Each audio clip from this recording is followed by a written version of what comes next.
Hey, good morning, everyone. Good to see you guys. Sorry I'm a little bit dirty. I've been painting most of this morning, but let me just dive into Bible in 1 year. Our chapter is going to be 1 Samuel 25, and that's what we're going to focus on. And you see, in this chapter, we see two distinct people who have two distinct responses. And today, we're going to look at Nabal and Abigail. You see, Nabal, his name literally means fool. And this could have been his nickname he earned by being harsh and evil. I mean, he was extremely wealthy, and he was a person that David helped in an earlier time in his life. Abigail is actually Nabal's wife. And it says in verse 3 that she was an intelligent and beautiful woman. And in this story, you see that there comes a time when David is in need. And he sends some men to Nabal. And he said this in verse 8, "Therefore, be favorable towards my men," he's talking to Nabal, "since we come at a festive time. Please give your servants and your son David whatever you can find for them." And he says this because David, in his earlier life, again, has loved and supported Nabal. And how do we see Nabal responding? You see it in verse 10. Who is this David? Who is this son of Jesse? I mean, why should I do anything for him, he basically says. I mean, how insulting is that? I mean, have you ever been there? You do so much for someone, but when the time comes when you're in need, they're nowhere to be found. Well, that is exactly what's happening here. David gets so mad and is about to sin against the Lord by wanting to kill Nabal and his men. However, Abigail, she intervenes and shows David how this is not right. You see, there are so many examples of what not to do by looking at Nabal, and at the same time, what to do by looking at Abigail. But let me just call out one that really stood out. And so let's look at 1 Samuel chapter 25, verse 36. And this is what it says. When Abigail went to Nabal, he was in the house holding a banquet. Some other translations will say feast, like that of a king. You see, who is Nabal bringing honor to?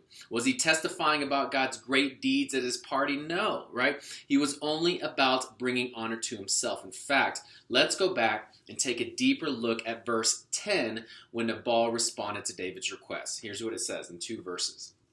Who is this David? Who is this son of Jesse? Many servants are breaking away from their masters these days. Why should I take my bread and water and the meat I have slaughtered for my shears and give it to men coming from who knows where? You see, in these two verses 10 and 11, we see 7 first-person personal pronouns. Okay, do we ever see Nabal seeking to praise God the Father? No, all we see that the only thing he is pleased with is bringing himself praise.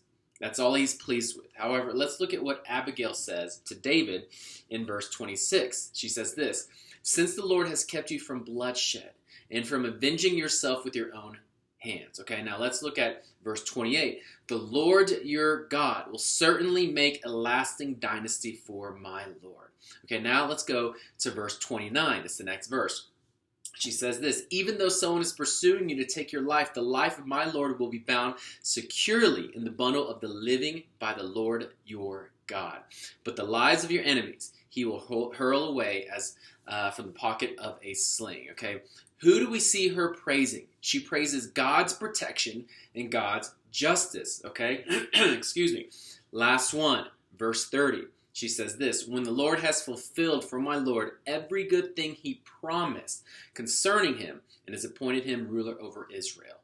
You see, while Nabal is pleased to be praised, Abigail is pleased to give praise. You see, she praises God with her faith in what God has promised, but also her confidence in God's faithfulness to his word as well. Okay?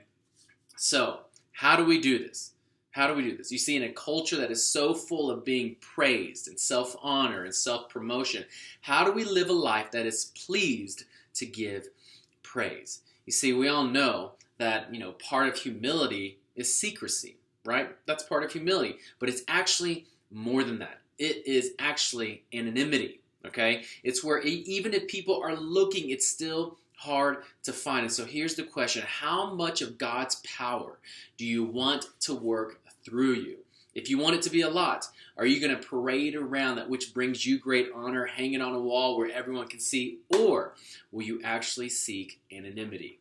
Okay, I remember when God started healing people in our church and people were testifying about it. I can't tell you how many people were sharing, when sharing that testimony, they would actually share a ton of personal pronouns. Instead of saying, check out what God did, it would be, when I prayed, God did this. Or you'll never guess what God did through me. And if you want to live a life that is pleased to give him praise, not to give yourself praise, you need to seek anonymity and ask God to give you greater humility. You see, the lower we go, the higher he goes. Therefore, here's the question: how low can you go? You see, the river always runs to the lowest place, and so today, seek anonymity, but be vocal about how great he is. In fact, if you can tell a testimony and the hearers aren't even sure if you were there or played a part in it, that is one of the best testimonies told. And so come lower, become less, so that he can become more. May all of us be pleased not to give us greater praise, but for him to receive all and the only praise. I hope you guys have a great day.